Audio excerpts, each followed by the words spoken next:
Good evening good evening good evening बच्चों। तो चलिए स्टार्ट करते हैं। Welcome back our YouTube channel focus on study. I am Sachin. तो हम लोगों ने कल स्टार्ट किया था चैप्टर नंबर 15 जीओ में श्वसन। ठीक है, पार्ट 1 हम लोगों ने कल कंप्लीट कर लिया था। ठीक है, और आज हम लोग करने वाले हैं इसी चैप्टर नंबर 15 का पार्ट नंबर 2। ठीक है, आज हम लोग करने वाले हैं पार्ट नंबर 2। अगर आपने कल कल वाला वीडियो नहीं देखा है पार्ट 1, तो आप जाके जरूर देख ले। वीडियो के डिस्क्रिप्शन में लिंक होगा या प्लेलिस्ट मैंने बना दी है। प्लेलिस्ट में जाके आप सभी वीडियो प्ले कर सकते हैं, चेक कर सकते हैं। ठीक है बच्चों, अगर आप पार्ट 1 नहीं देखेंगे तो आपको समझ में नहीं आएगा। ठीक है, तो जाके पहले पार्ट 1 देखें। तो चलिए, जहाँ से हम लोगों ने कल छोड़ा था वहाँ से हम लोग आगे बढ़ाने की कोशिश करते हैं। ठीक है, तो कल मैंने बहुत सारी चीज़ बता दिया था कि आपको आपसे जैसे मैंने कल बताया था कि ऑक्सी श्वसन क्या होता है, क्या अनऑक्सी श्वसन क्या होता है। ठीक है, अगर आपको नहीं पता है तो कल वाली वीडियो देखो। ऑक्सी श्वसन क्या होता है कि जो मानव में होता है उसे ऑक्सी श्वसन कहते हैं, और जो छोटे छोटे जीवों में होता है उसे कहते हैं अनऑक्सी श्वसन। ठीक है, इसमें ऑक्सीजन नहीं रहता है। ऑक्सीजन मतलब ऑक्सीजन इसमें रहता है। ठीक है, तो कल वाली वीडियो रिवीजन करके आओ तभी देखो। चलो, आज हम लोग बहुत ही इस इस चैप्टर का सबसे मोस्ट इम्पॉर्टेंट जो पॉइंट टॉपिक है ये है। ठीक है, मानव में श्वसन। ठीक है, कि मानव में श्वसन कैसे होता है। आइए हम यह श्वसन की क्रिया भी अब जानते हैं। ठीक है, कि अब यहाँ श्वसन की क्रिया कैसे होती है ये हम लोग जानने की कोशिश करेंगे। मानव श्वसन प्रक्रिया में अंग भाग लेते हैं। ठीक है, कई प्रकार के अंग जो भाग लेते हैं अब से शायद ये मैंने पढ़ाया था ना क्लास 7 की क्लास 8 में, शायद चैप्टर 1 की चैप्टर 2 में ये सेम टू सेम ऐसा ही ग्राफ था। अब से आपको याद होगा तो मैंने पढ़ाया था। ठीक है, आप उसको भी रिवीजन कर सकते हैं, लेकिन मैं इसको आया है तो मैं पढ़ाऊँगा। यहाँ पे क्या कह रहा है, मानव के श्वसन की क्रिया में देखो मैंने आपको बताया था कि जो क्या कह रहा है श्वसन श्वसन की क्रिया कैसे होती है बच्चों। उसमें कौन कौन से शरीर में भाग लेते हैं बच्चों। जो मानव के शरीर में जब श्वसन की प्रक्रिया होती है तो उसमें मानव के श्वसन की प्रक्रिया में कौन कौन से अंग भाग लेते हैं ये यहाँ पे बच्चों लिखा है। इस जितने भी यहाँ पे पार्ट्स लिखे हैं बॉडी के, वो सारे मानव श्वसन में अपनी अपनी महत्वपूर्ण भूमिका निभाते हैं। ठीक है, आपसे एग्जाम में दे देगा कि इनमें से कौन से मानव के श्वसन में भाग लेते हैं। तो इसमें 4-5 का इसमें 1-2 का नाम दे देगा, और उसमें नाम अगर ये सब नाम होगा तो क्या हो जाएगा, ये मानव श्वसन के भाग हैं। क्या होता है, नासा द्वार मतलब नाक, नासा गुहा नाक के अंदर वाला सामान, मुख गुहा मुंह, ग्रसनली श्वास नली और फेफड़ा। ठीक है, तो ये क्या होता है कि मानव शरीर में क्या होता है, ये श्वसन में भाग लेने वाले अंग हैं। ठीक है, ये भी लिखा है श्वसन में की क्रिया में भाग लेने वाले मुख्य अंग, ये मानव शरीर के श्वसन में भाग लेने वाले मुख्य अंग है। तो ये सब नोट कर लेना। एक चित्र कि यहाँ पे लिख लेना कि मानव शरीर में श्वसन लेने वाले श्वसन लिख लेना है यहाँ पे क्वेश्चन कि मानव शरीर में श्वसन की प्रक्रिया में भाग लेने वाले अंग। अब नासा द्वार, नासा गुहा, मुख गुहा, ग्रसनली, श्वास नली, फेफड़ा, ये सब लिख लेना। ठीक है, और हो सके तो चित्र बना लेना तो बना लेना। आपसे एक चित्र बना के तुम भेजना है इसका, मुझे इस पार्ट का चित्र बना के भेजना अच्छा से। इन चित्रों को या अंगों को देखें, श्वसन क्रिया में भाग लेने वाले अंगों की सूची भी बनाएं। ठीक है, आपसे तो चित्र बनाना मुझे। मानव क्रिया भाग लेने वाले मुख्य अंग हैं। श्वसन की क्रिया में भाग लेने वाले मुख्य कौन कौन से हैं, नासाद्वार है, नासा गुहा है, मुख गुहा है, ग्रस नली है, श्वास नली और फेफड़ा इत्यादि है। ठीक है, तो ये सब कितना चीज़ है, 1 2 3 4 5 6, तो 6 इसमें पार्ट हैं जो मानव शरीर के श्वसन में जब सांस वगैरह लेते हैं हम लोग।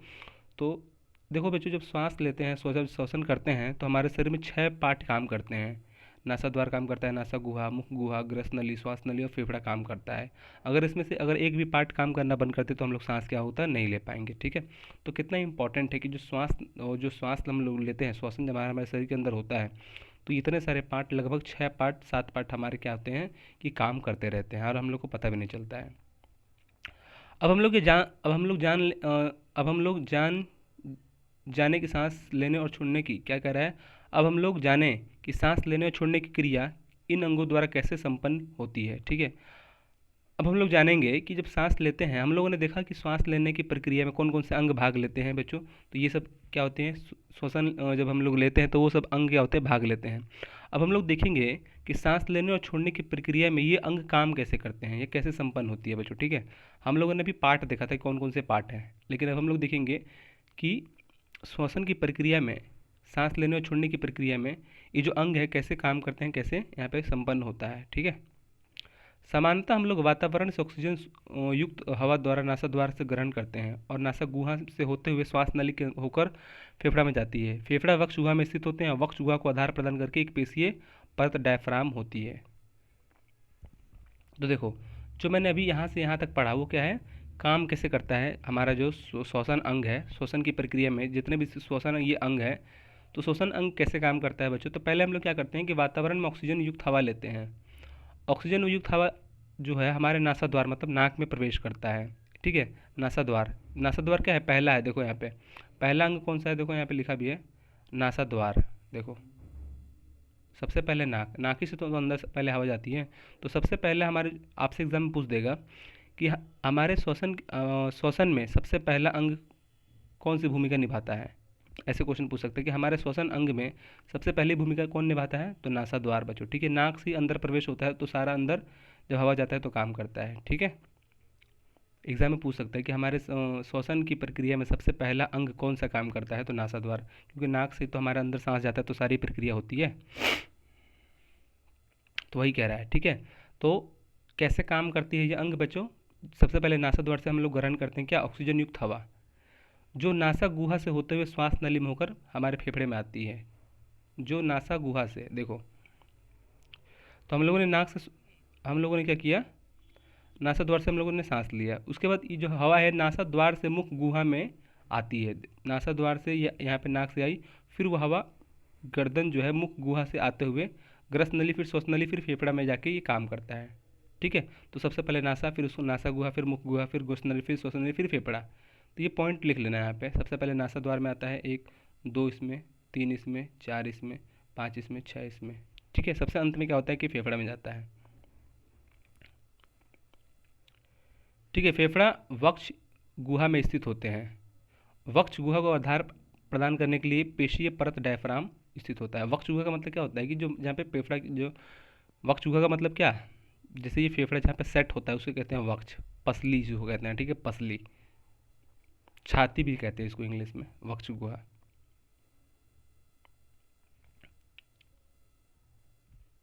तो पेशीय परत डायफ्राम में होती है। ठीक है, मतलब क्या होता है कि जो फेफड़ा स्थित कहाँ पे होता है, वक्ष गुहा में स्थित होते हैं, वक्ष गुहा। ठीक है, वक्ष गुहा को आधार प्रदान करने के लिए पेशीय परत मतलब मांस की एक परत होती है, डायफ्राम होती है। देखो जैसे ये फेफड़ा है। ठीक है, तो ये देखो यहाँ पे जो ये है यहाँ पे ये ऐसा जो पार्ट है ये क्या है, वक्ष गुहा है। ये क्या है, पेशीय परत है, इसको जो हमारे जो ये छाती है उसको रोके रखती है। ठीक है, जो फेफड़ा होता है उसको रोके रखती है, पकड़े रहती है, और या फिर यहाँ पे हड्डी भी ज्वाइंट रहती है।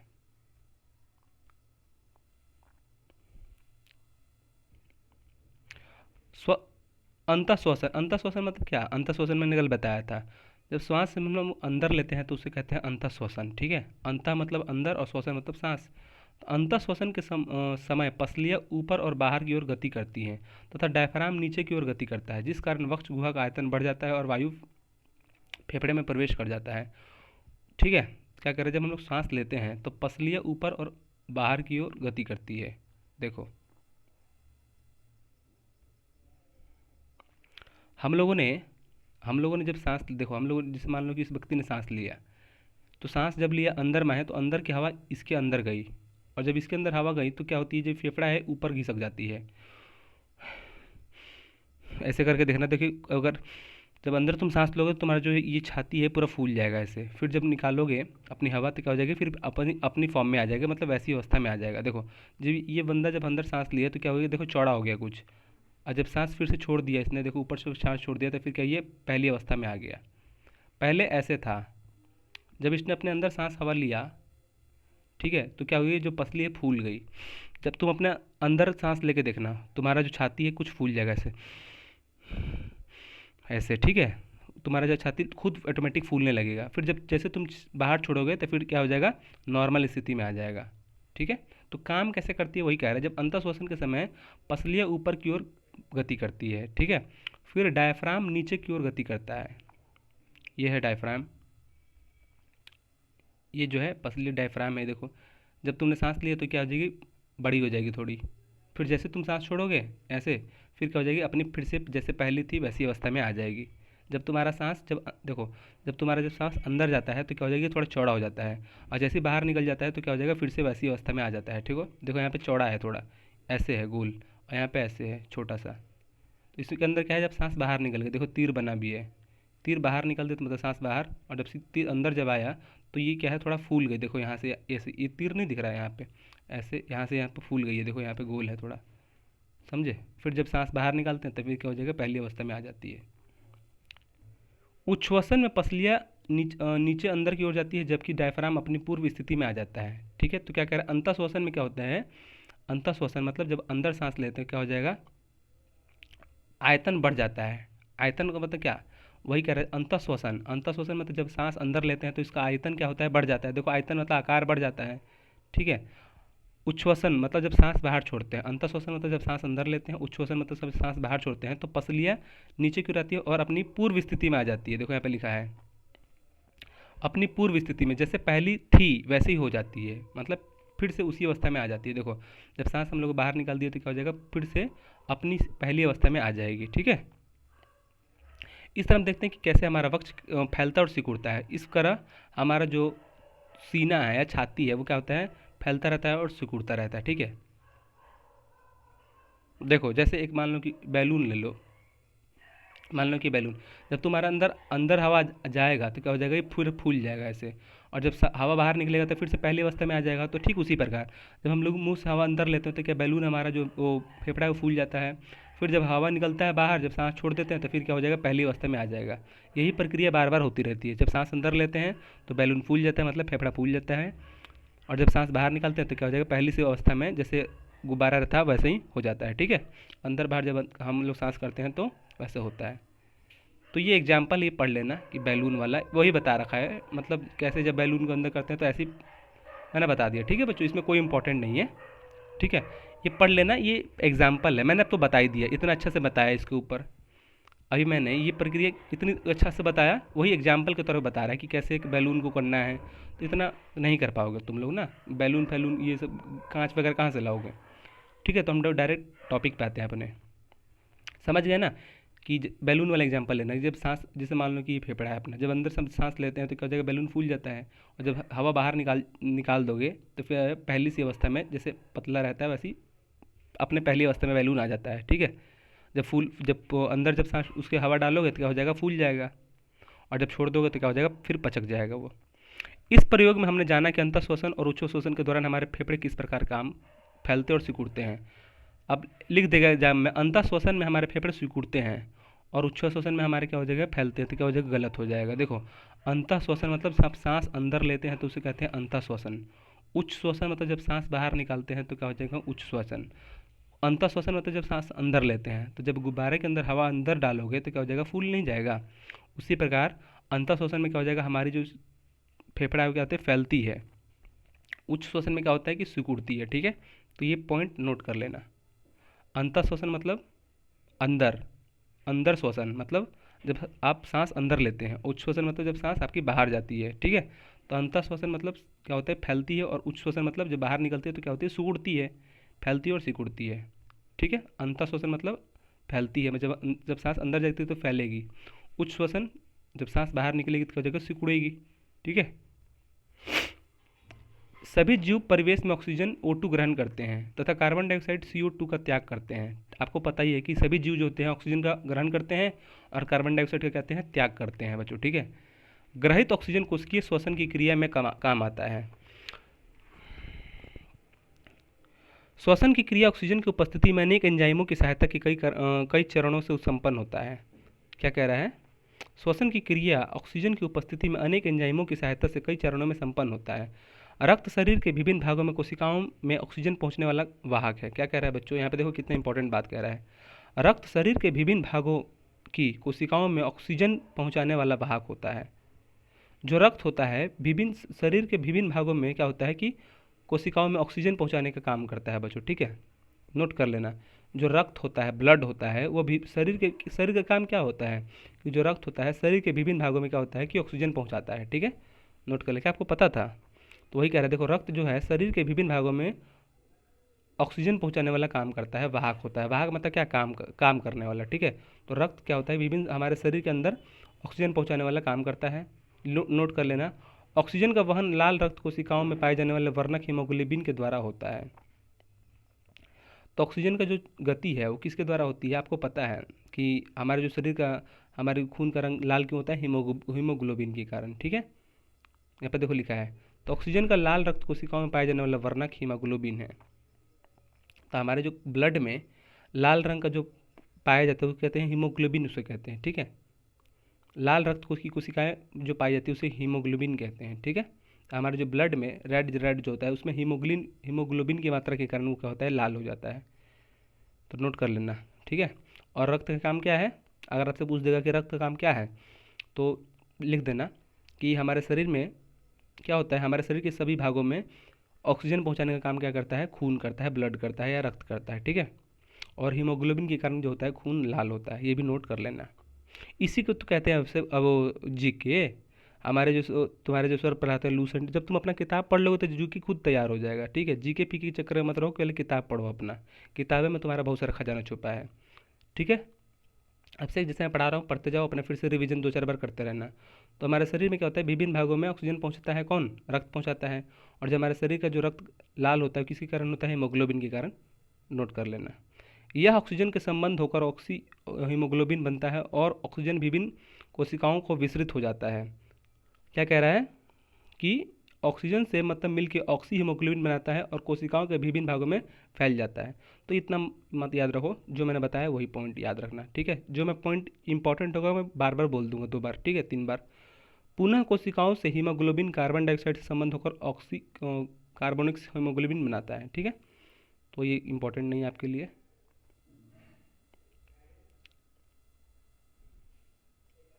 इतना बस याद रखना कि हमारे जो शरीर में जो रक्त होता है उसका काम क्या है कि शरीर के विभिन्न भागों में ऑक्सीजन को पहुंचाना। और जो रक्त का खून रक्त जो लाल क्यों होता है, तो हीमोग्लोबिन के कारण, ठीक है। इतना बस याद रखना।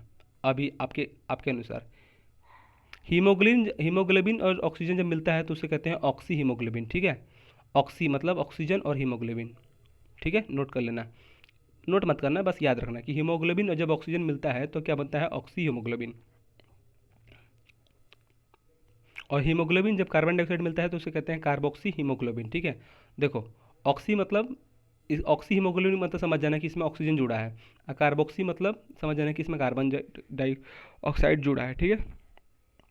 ऑक्सी का मतलब क्या, ऑक्सी हीमोग्लोबिन मतलब ऑक्सीजन भाई जुड़ा है इसके इसके देखो ऑक्सीजन शुरू में जुड़ा है, ऑक्सी हीमोग्लोबिन। और कार्बोक्सी हीमोग्लोबिन मतलब कार्बन डाइऑक्साइड जुड़ा है आगे, ठीक है। ये लिखना मत ये। इस CO2 को बाहर निकालने के लिए रक्त CO2 को फेफड़ों तक लाया जाता है और CO2 नसद्वार के बाहर निकल जाता है। इस CO2 को बाहर निकालने के लिए रक्त CO2 को फेफड़ों तक लाया जाता है, जहाँ से CO2 नसद्वार द्वारा बाहर निकल जाता है। गाय, मेंढक, छिपकली, मुर्गा आदि जंतुओं के वक्ष गुहाओं में फेफड़े होते हैं। क्या क्या अन्य जंतुओं के भी फेफड़े होते हैं, इनकी सूची बनाएं। तो फेफड़े मतलब आप जैसे मनुष्य वगैरह क्या होते हैं, फेफड़े होते हैं। तो अन्य जंतुओं के भी होते हैं। जो छोटे छोटे जंतु होते हैं क्या होते हैं, उनके फेफड़े नहीं होते हैं बच्चों। मच्छर में फेफड़े थोड़ा ना होते हैं, ठीक है। तो याद रखना, जो बड़े बड़े जो जानवर है उसके उसी के अंदर क्या होता है कि सिर्फ फेफड़े होते हैं। छोटे छोटे जानवर में क्या होता है, नहीं होता है।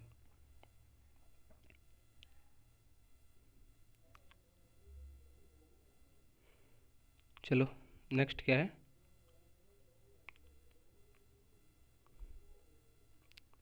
हम लोगों ने मनुष्य में पढ़ लिया कि मनुष्य में श्वसन कैसे होता है, ठीक है। मनुष्य में जो श्वसन होता है बच्चों कैसे होता है, फेफड़ों के द्वारा होता है, ठीक है।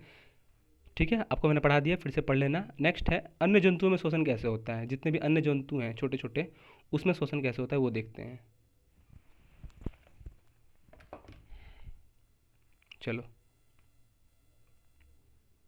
ये केचुआ है, यहाँ पे मछली है, ये देखो ये मछली का गलफड़ा है। यहाँ पे देखो, आप लोगों ने जब कच्चा मछली लाया हुआ तो ये गलफड़ा है, ये रक्त वाहिनी है मतलब ब्लड है, सिरा जिसमें खून रहता है, ये केचुआ है, ठीक है। तो हम लोग देखेंगे अन्य जंतुओं में श्वसन कैसे होता है। अन्य जंतु कहते हैं सांस लेते हैं। सभी जंतुओं में श्वसन क्रिया होती है, ये आपको पता है कि सभी जंतु जो होते हैं सांस लेते हैं, परंतु उनमें श्वसन के अलग अलग अंग भिन्न भिन्न होते हैं, भिन्न भिन्न होते हैं।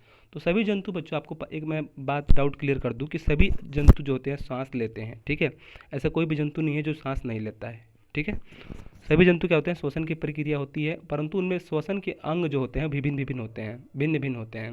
जैसे हमारे शरीर में क्या होता है कि फेफड़ा होता है, गाय वगैरह में क्या होता है फेफड़ा होता है, मछली वगैरह में क्या होता है गलफड़ा होता है, ठीक है, गलफर। अब से गलफर जिसको कहते हैं हम लोग, गलफर देखो यहाँ पे, तो ठीक है। तो ये क्या है, श्वसन की अंग है। हम लोग में क्या है, श्वसन के अंग में नाक है, ठीक है, नाक है, नासागुआ है, फेफड़ा है, और इसमें क्या है गलफड़ा है। देखो जैसे अमीबा और पैरामीशियम में गैसों का आदान प्रदान शरीर की सतह से विसरण द्वारा होता है। तो देखो यहाँ पे हम लोगों हमारे शरीर में क्या होता है कि हमारे शरीर में बहुत सारे अंग होते हैं, ठीक है। मछली में क्या होता है गलफड़ा होता है, और जैसे अमीबा छोटे छोटे, या पैरामीशियम, अमीबा और पैरामीशियम क्या है, छोटे छोटे बैक्टीरिया के नाम है। गैसों का आदान प्रदान शरीर की सतह से विसरण होता है। शरीर की सतह मतलब क्या, त्वचा से। जैसे मान लो, जैसे ये मान लो कि अमीबा है, ठीक है, तो इसके अंदर कोई फेफड़ा वगैरह नहीं है, इसके शरीर में त्वचा से, इस त्वचा से क्या हो जाएगा, सांस वगैरह ले सकेगा अपने पूरे शरीर से, ठीक है। तो इसके अंदर क्या, ये फेफड़ा तोड़ना है। तो मैंने यहाँ पे टॉपिक का नाम ही है अन्य जंतुओं में श्वसन कैसे होता है। टॉपिक का नाम क्या है, अन्य जंतुओं में श्वसन। कि अन्य जंतुओं में श्वसन कैसे, सांस कैसे लेते हैं। तो मछली क्या करता है, गलफड़ा से सांस लेता है। अमीबा या पैरामीशियम जैसे छोटे छोटे जो जीव हैं आदान प्रदान, वो शरीर की सतह से या शरीर की त्वचा से गैस लेते हैं, सांस लेते हैं, ठीक है। नोट कर लेना कि अमीबा, पैरामीशियम शरीर के सतह से या त्वचा से सांस लेते हैं, ठीक है। मछली गलफड़ा से सांस लेती है। मनुष्य आपको पता, मैंने बता दिया, मनुष्य किस बहुत सारे पार्ट से सांस लेता है। जबकि बहुकोशिकीय जंतुओं में गैसों का आदान प्रदान त्वचा के सतह, शरीर की सतह से विसरण होता है। जबकि बहुकोशिकीय जंतु में गैसों का आदान प्रदान त्वचा के द्वारा होता है, जैसे केचुआ। तो केचुआ में क्या होता है कि जो शरीर के त्वचा, ठीक है, जैसे केचुआ है यहाँ पे, तो केचुआ में कोई ना कोई गलफड़ होता है, ना कोई इसका वो अंदर सांस लेने का डायफ्राम होता है, ठीक है। ये क्या करता है, सांस कैसे लेता है, शरीर के त्वचा से सांस लेता है अपना, ठीक है, शरीर के त्वचा से सांस लेता है, त्वचा से सांस लेता है जैसे केचुआ है। इसे त्वचीय श्वसन कहते हैं।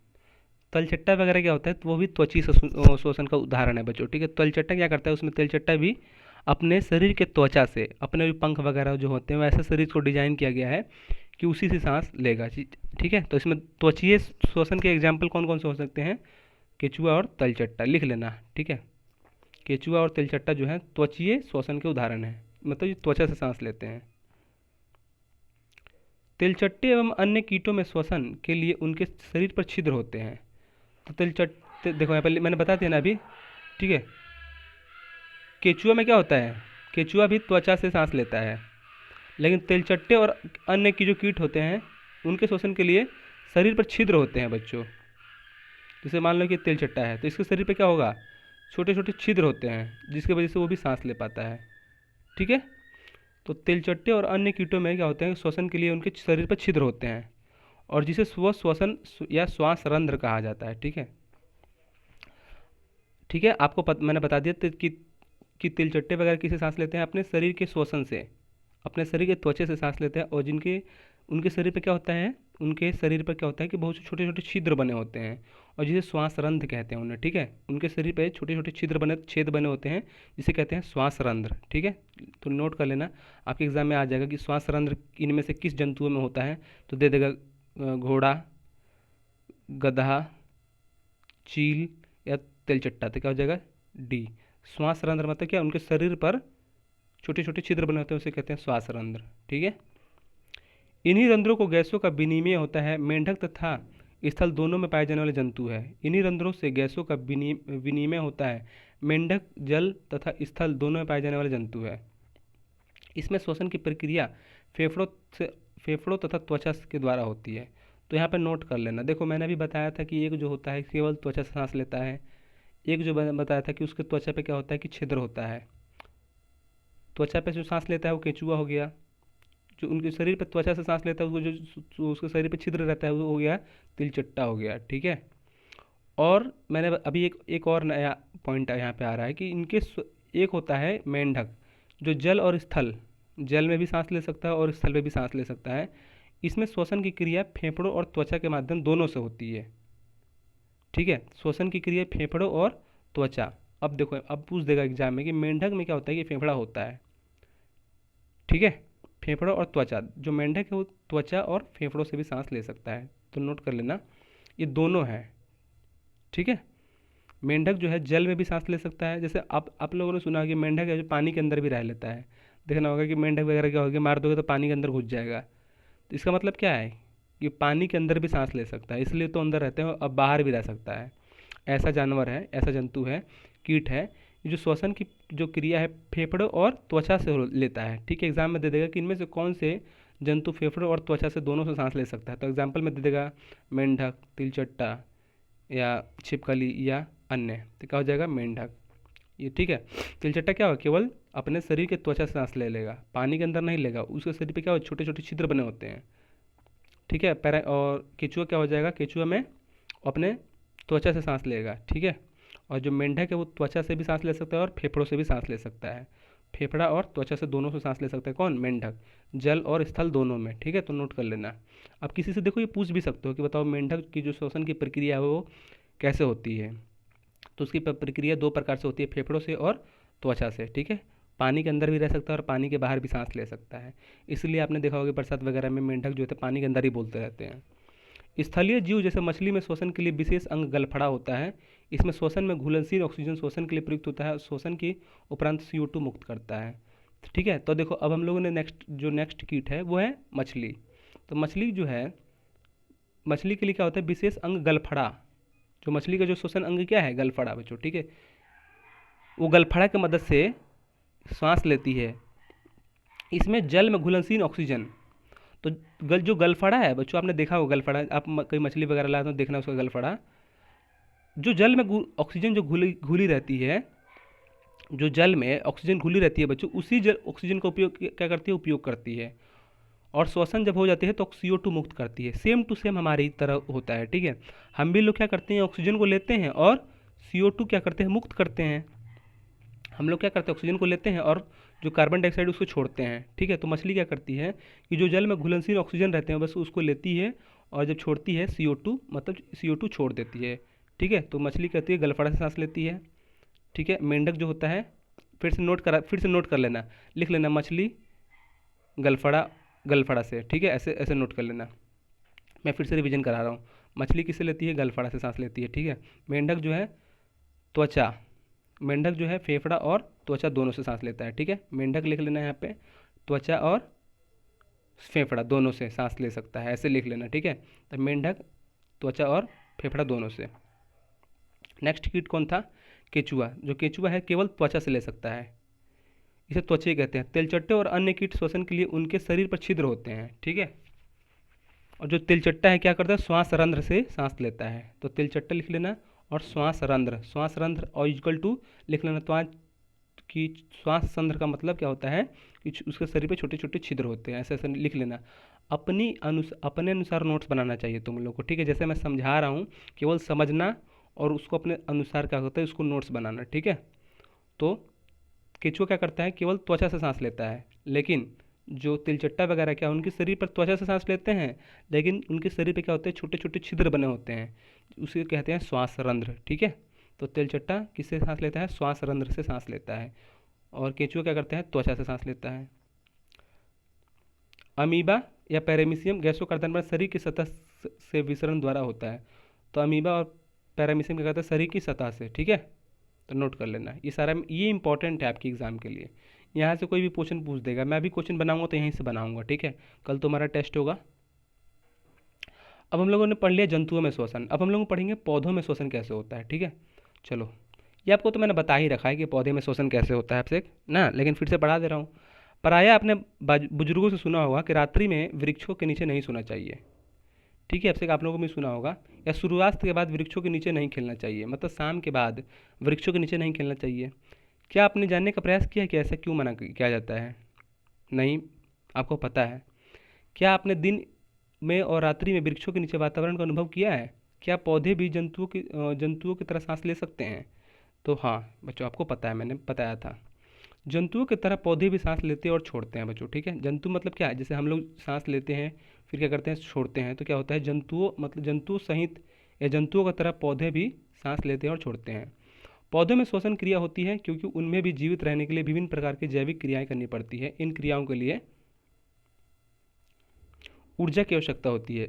पौधे मुख्यतः कौन कौन सी जैविक क्रिया करते हैं, तो आपको तो पता ही है कि पौधे क्या करते हैं भाई, खाना बनाते हैं, कार्बन डाइऑक्साइड लेते हैं, ऑक्सीजन छोड़ते हैं। ठीक है, चलो फिर से रिवीजन करा दे रहा हूँ मैं। पौधों में सांस लेने और छोड़ने के लिए जंतुओं की तरह अंग नहीं होते हैं बच्चों। अब एग्जाम में पूछ देगा आपसे कि पौधों में सांस लेने की प्रक्रिया में उसके उसके अंदर भी फेफड़े और रंध्र होते हैं, तो क्या हो जाएगा, गलत हो जाएगा।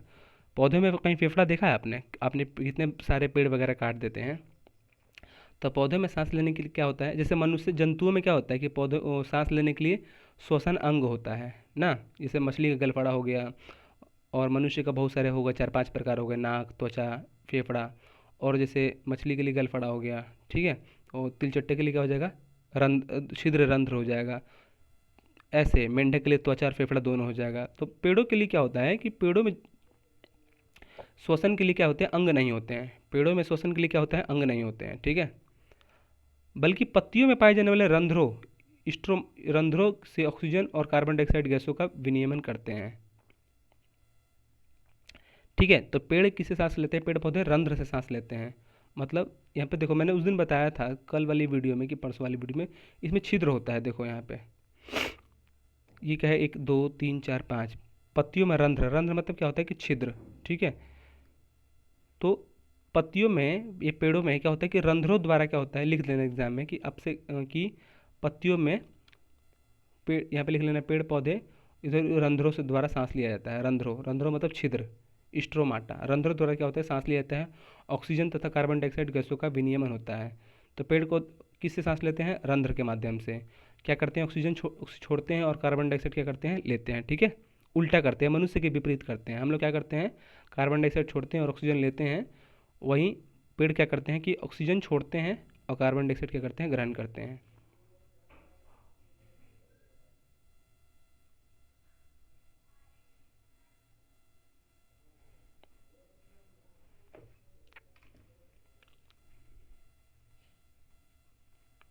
ठीक है, पौधों में प्रकाश संश्लेषण की क्रिया होती है, आपको पता है। इसमें कार्बन डाइऑक्साइड CO2 मुक्त होता है और ऑक्सीजन क्या होता है कि बाहर मुक्त हो जाते हैं।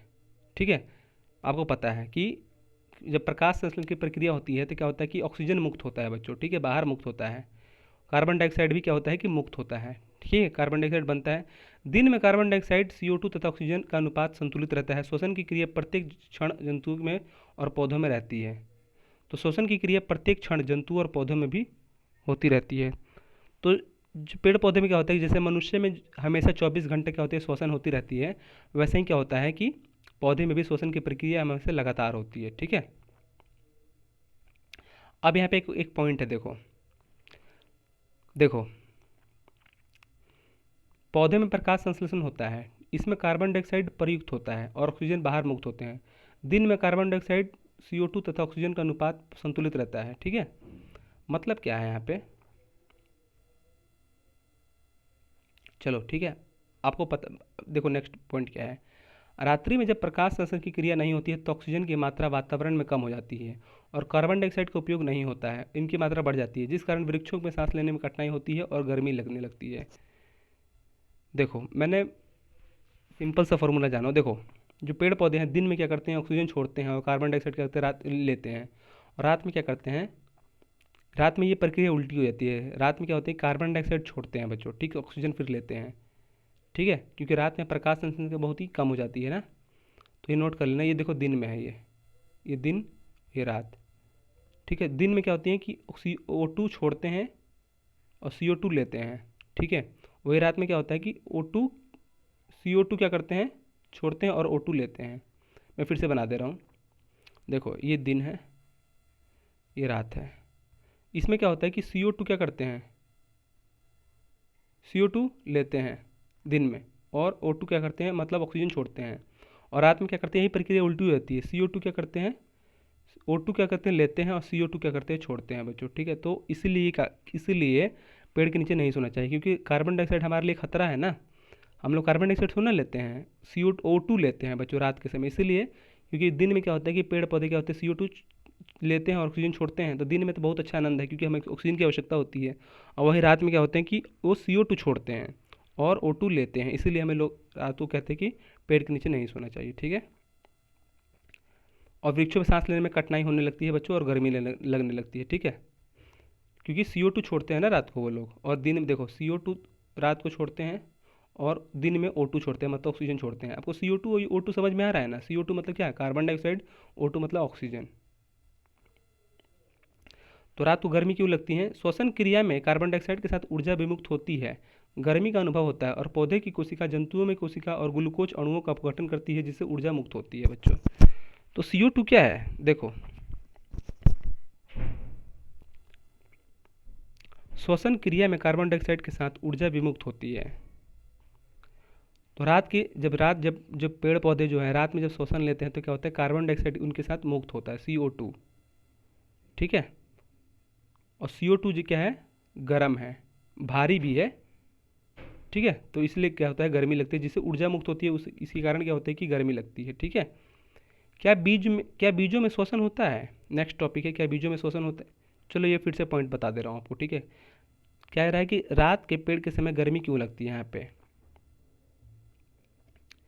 गर्मी क्यों लगती है? श्वसन क्रिया में कार्बन डाइऑक्साइड के साथ ऊर्जा विमुक्त होती है, जिससे गर्मी का अनुभव होता है बच्चों। क्या कह रहा है कि जब रात के समय पेड़ पौधे क्या करते हैं? CO2 छोड़ते हैं ना, CO2 बाहर रिलीज करते हैं, मतलब CO2 छोड़ते हैं, और ऑक्सीजन क्या करते हैं? लेते हैं। ठीक है। तो CO2 क्या है कि पौधे की कोशिकाओं, जंतुओं की कोशिकाओं की तरह ग्लूकोज अणुओं का अपघटन करती है, जिससे ऊर्जा मुक्त होती है। ठीक है। तो इतना डिटेल मत पढ़िए, इस समझ लीजिए कि जो CO2 रिलीज करता है, तो CO2 जब रिलीज करता है तो क्या हो जाए कि ये CO2 की बहुत ही गर्म गैस है। ठीक है। CO2 गर्म गैस है, और जैसे आग वगैरह लगती है तो आग वगैरह को बुझाने में भी CO2 का काम आता है। ठीक है। और CO2 क्या है? हमारे लिए खतरा है बच्चों। ठीक है। CO2 हमारे लिए खतरा है, प्रदूषण बढ़ रहा है, CO2 के वजह से बढ़ता है। ठीक है। इसलिए पेड़ के नीचे रात को नहीं सोना चाहिए, क्योंकि CO2 छोड़ता है, और CO2 हमारे लिए हानिकारक है। और दिन के समय सो सकते हैं, क्योंकि ऑक्सीजन छोड़ता है, दिन में ऑक्सीजन छोड़ता है और रात को CO2 छोड़ता है। इसलिए हम लोगों ने नहीं सोना चाहिए रात को, क्योंकि CO2 रिलीज करता है। दिन में सो सकते हैं आप। क्या बीजों में भी श्वसन होता है? क्या जो आपको पता है बीज क्या बीज भी सांस लेते हैं?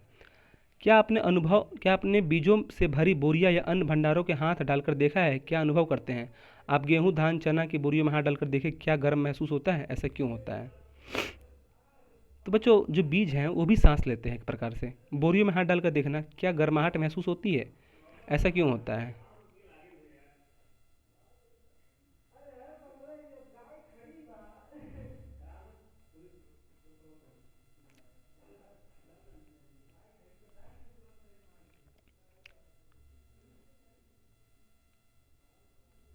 ठीक है बच्चों, तो मैंने लगभग पूरा पढ़ा दिया है मैंने। ठीक है। चैप्टर आपका कंप्लीट हो गया। अब जो कुछ वर्ड है, नए श्वसन क्या है? रेस्पिरेशन हो जाएगा, अंतःश्वसन इनहेलेशन, ऑक्सी श्वसन, क्या लिखा है? एरोबिक रेस्पिरेशन, उच्च श्वसन एक्सहेशन, कोशिका श्वसन, सर्कुलर रेस्पिरेशन, रंध्र स्ट्रोमाटा, डायफ्राम का डायफ्राम, फेफड़ा का लंग्स, अनऑक्सीकरण का एनॉर्बिक रेस्पिरेशन। ठीक है। और बीज का सीड हो जाएगा। तो ये सब वर्ड याद करना। हम लोगों ने क्या क्या सीखा बच्चों? यहाँ पे चलो पढ़ते हैं। हम लोगों ने सीखा सभी जीव सांस लेते हैं, सांस लेने में ऑक्सीजन का हवा उपयोग करते हैं। ठीक है। और तथा कार्बन डाइऑक्साइड का क्या करते हैं? त्याग करते हैं। आपको पता है। ठीक है, कि हम लोग सांस लेते हैं ऑक्सीजन का और त्याग करते हैं कार्बन डाइऑक्साइड का। सांस लेने की क्रिया अंतःश्वसन और छोड़ने की क्रिया कहती है उच्छ्वास श्वसन कहलाती है। ठीक है, ये आपको बताया था मैंने। ऑक्सीजन की उपस्थिति में होने वाली श्वसन ऑक्सी श्वसन कहलाती है, जबकि CO2 की अनुपस्थिति में होने वाली जो है श्वसन अनऑक्सी श्वसन कहलाती है। आपको मैंने बताया था ऑक्सी जिसमें लगा रहेगा क्या हो जाएगा? ऑक्सीजन। अनऑक्सी जिसमें लगा रहेगा वो क्या हो जाएगा? CO2 मतलब। ठीक है। ऑक्सीजन की उपस्थिति में क्या होता है कि ऑक्सी श्वसन होता है, और ऑक्सीजन की अनुपस्थिति में क्या होता है कि अनऑक्सी श्वसन होता है। ये आपको बताया था मैंने बहुत अच्छे से। अंतः श्वसन और एवं उच्च श्वसन एक यांत्रिक क्रिया है, मतलब अंदर होता है, जबकि श्वसन एवं जैव रासायनिक क्रिया है, जिसमें ग्लूकोज, CO2 जल तथा ऊर्जा का निर्माण होता है। ठीक है, आपको मैंने बताया था, पार्ट 1 में बताया था। ये शारीरिक सक्रियता बढ़ने से श्वसन की दर क्या होती है? बढ़ जाती है। मतलब क्या कह रहा है? शारीरिक सक्रियता मतलब जब आप बहुत ही मेहनत करेंगे, आपकी जो शरीर की जो थकान बढ़ेगी तो क्या हो जाएगा? श्वसन की दर क्या आएगी? स्पीड क्या हो जाएगी? बढ़ जाएगी। अगर आप मेहनत करेंगे, दौड़ेंगे तो क्या हो जाएगी? आपके श्वसन की जो दर है बहुत ही अधिक बढ़ने लगेगी। गाय, बकरी, भैंस जीव श्वसन में अंग मनुष्य के समान ही होते हैं, क्योंकि उसमें फेफड़ा होता है। ठीक है। केचुए में गैसों का विनिमय त्वचा के द्वारा होता है और मछलियों में गलफड़ों के द्वारा होता है, मैंने आपको बताया अच्छे तरह से। पत्तियों में नन्हे छिद्र होते हैं जिसे रंध्र कहते हैं, इन्हीं गैसों से या इन्हीं रंध्रों से क्या होता है, गैसों का विनिमय होता है। ठीक है, शायद कल वाले में पढ़ाया था, कल जाके देखना, कल वाले रिवीजन करना। उसमें भी क्या एक वो प्रकाश संश्लेषण कैसे करते हैं पौधे, जब वो खाना जब पहुंचाते हैं, फ्लोएम जाइलम, जाइलम जो होता है, जब पानी वगैरह अधिक ला जाता है उसमें क्या होता है कि एक छेद होता है, छेद की मदद से क्या करता है कि सारा वो पानी वगैरह को बाहर निकाल देता है, इसी को तो कहते हैं रंध्र, समझे, स्ट्रोमाटा इसी को कहते हैं। कल वाला वीडियो जाके देखना कि परसों वाला, याद नहीं है मुझे, बस रिवीजन करना आप। पत्तियों से क्या होता है कि नन्हे छिद्र होते हैं, इसी वजह से क्या होता है कि वो सांस वगैरह लेते हैं। पौधे की कोशिका में ग्लूकोज का अपघटन और अन्य जीवों की तरह होता है। रात्रि में पौधे के नीचे नहीं सोना चाहिए बच्चों, ठीक है, आपको मैंने बताया क्यों नहीं सोना चाहिए। चलो यहाँ पे मैचिंग है। अंतः श्वसन के समय पसलियाँ, अंतः श्वसन जब हम लोग अंदर सांस लेते क्या होता है, बाहर की ओर गति करती है, नीचे की ओर गति करती है, ऊपर और बाहर की ओर गति करती है, बिल्कुल नहीं करती। क्या करता है, अंतः श्वसन में हमारी जो पसलियाँ हैं नीचे की ओर गति करती हैं बच्चों, ठीक है, ये हो जाएगा ऑप्शन बी। नेक्स्ट है उच्च श्वसन में क्या हो जाएगा, पसलियाँ क्या करती हैं, नीचे और अंदर की, नीचे की ओर गति करती है, ऊपर की ओर गति करती है बच्चों, ठीक। 3 नंबर बाहर की ओर निकलती है ना, जब हम लोग सांस बाहर छोड़ते हैं तो ऊपर की ओर गति करती है, ठीक है। मछलियों में श्वसन देखो, अगर कुछ गलती हो जाएगा तो कोई दिक्कत नहीं, आप लोगों को तो पता ही हमने पढ़ा दिया है, आपको रिवीजन करना है तो आप इसको अच्छे से ठीक भी कर सकते हैं, ठीक है, कोई गलती हो जाए तो कोई बात नहीं। मछलियों में श्वसन किससे होता है बच्चों, गलफड़ा से होता है। श्वसन में फलस्वरूप गैस निकलती है, तो श्वसन में फलस्वरूप कौन सी गैस निकलती है, कार्बन डाइऑक्साइड निकलती है, आपको पता है। अंदर जब हम लोग लेते हैं तो ऑक्सीजन, और जब निकालते हैं क्या होते हैं, बाहर CO2। नेक्स्ट है कॉलम बी, कॉलम 1, जो आपको मिलाना है। चलो अब इससे कि ये तुम्हारे काम पे दे दे रहा हूँ, ठीक है, होमवर्क है ये आपको, मुझे पता है लेकिन आपको बताऊंगा नहीं, आपको लोग करना है, ये भी कर लेना है सारे। अब क्वेश्चन देख लेते हैं, क्वेश्चन क्या है। श्वसन कितने प्रकार के होते हैं, तो मैंने बताया था बहुत ही अच्छे से, ठीक है। श्वसन 2 प्रकार के होते हैं, ऑक्सी श्वसन जिसमें ऑक्सीजन होता है, और एक होता है अनऑक्सी श्वसन, ठीक है, तो नोट कर लेना है ये। अनऑक्सी श्वसन क्या है बच्चों, ये भी बताया था कि जिसमें ऑक्सीजन की अनुपस्थिति होती है, और ये कौन करता है, किण्वन की मदद से होता है ये, ठीक है। कल वाला वीडियो जाके देखना है, आपको पता चल जाएगा अनऑक्सी श्वसन क्या है। नेक्स्ट है श्वसन की क्रिया में ऑक्सीजन का महत्व बताएं, तो ऑक्सीजन क्यों इंपॉर्टेंट है आपको बच्चों बताना है, मैंने कल बहुत अच्छे से बताया था कि ऑक्सीजन किस लिए इंपॉर्टेंट है। नेक्स्ट है अंतः श्वसन और उच्च श्वसन में क्या अंतर है, ठीक है, तो ये भी बताना है आपसे, अंतः श्वसन और उच्च श्वसन मैंने कल बताया था, ठीक है। नेक्स्ट है 8 नंबर, सांस लेने छोड़ने और श्वसन की में क्या अंतर है, तो ये भी मैंने बताया था आपको, सांस लेने छोड़ने और श्वसन में क्या अंतर है। नेक्स्ट है ऑक्सी श्वसन और अनऑक्सी श्वसन एक दूसरे से किस प्रकार भिन्न है, तो ऑक्सी श्वसन और अनऑक्सी श्वसन कैसे हैं, ऑक्सी श्वसन में क्या होता है, ऑक्सीजन होता है, अनऑक्सी श्वसन में क्या होता है, ऑक्सीजन नहीं होता है। ऑक्सी श्वसन क्या होता है कि हमारे शरीर के अंदर होता है, अनऑक्सी श्वसन क्या होता है कि हमारे शरीर के अंदर बाहरी मतलब कीट वगैरह के अंदर होता है, तो कल वाला मैंने बताया था, चलो मैं बता दूंगा थोड़ा देर में कि कहाँ मैंने बताया था, ठीक है, थोड़ा ध्यान ला दूंगा आपके। अपने परिवार और सदस्यों में श्वसन दर मापें और उनके अंतर का कारण बताएं, मतलब आपके जिस परिवार में श्वसन दर कितना है, 1 मिनट में कितनी बार हम लोग सांस लेते हैं, वैसे। यदि धरती के पौधों को समाप्त कर दिया है तो क्या होगा बच्चों, कक्षा में चर्चा करें। तो कल मैंने बताया था शुरुआती दौर में कि अगर हमारी धरती के पेड़ पौधे खत्म हो जाए तो ऑक्सीजन वगैरह खत्म हो जाएगा, जिसकी वजह से क्या हो जाएगा, हम लोग सांस नहीं ले पाएंगे और प्रदूषण भी बहुत ही फैल जाएगा, तो आपको खुद चर्चा करना है, ठीक है। तो आई होप मैंने आपका जो ये चैप्टर है वो ख़त्म कर दिया। ये जो है ऑक्सी श्वसन और अनऑक्सी श्वसन बच्चों, ये अभी बता दे रहा हूँ, ये कहाँ पे है, चलो बता दे रहा हूँ ऊपर। इसके बारे में आपसे आपको सोचना है, ठीक है, कि क्या होगा इसके बारे में, इसके बारे में लिखना है, ये लिख के 2-4 लाइन मेरे को भेजना है आपसे। चैप्टर जो क्वेश्चन नंबर 11 है इसको लिख के मेरे पास कल भेज देना। ऑक्सी श्वसन और अनऑक्सी श्वसन चलो बता देते हैं, कहाँ पे मैंने बताया था कल।